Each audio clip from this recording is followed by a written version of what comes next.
17 सप्टेंबरला पंतप्रधान नरेंद्र मोदीजी वाढदिवस साजरा करतील आणि 18 सप्टेंबरला राहुल गांधी या देशाचे पंतप्रधान म्हणून शपथ घेतील. त्यांच्या जोडीला संजय राऊत या देशाचे गृहमंत्री म्हणून शपथ घेतील. संजय राऊत, आता तुम्हाला गृहमंत्री होण्याचं स्वप्न पडतंय. राहुल गांधींना तुम्हाला पंतप्रधान पदाचं स्वप्न पडतंय.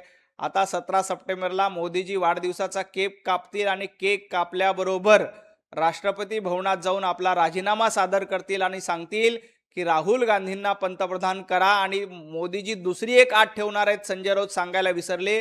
मोदीजींची दुसरी अट आहे की संजय राऊत यांना गृहमंत्री करा. राहुल गांधी देशाचे पंतप्रधान, संजय राऊत या देशाचे गृहमंत्री. 18 सप्टेंबर 2026 रोजी या दोघांचाही शपथविधी सोहळा हा महाराष्ट्र आणि हा देश उघड्या डोळ्यांनी पाहिल आणि पेढे वाटण्याचं काम भारतीय जनता पार्टी करेल. संजय राऊत, मुंगेरी लालके हसीन सपने बघणं बंद करा. आता स्वप्नामध्येही तुम्हाला राहुल गांधी पंतप्रधान करावेसे वाटतात. आता तुम्हाला गृहमंत्री होण्याचे स्वप्न पडतात. काळजी करू नका. 2029 पर्यंत व्हॅकन्सी नाहीच, परंतु 2029ला देखील मोदीजींच्या नेतृत्वात आम्ही निवडणूक लढू आणि जिंकू.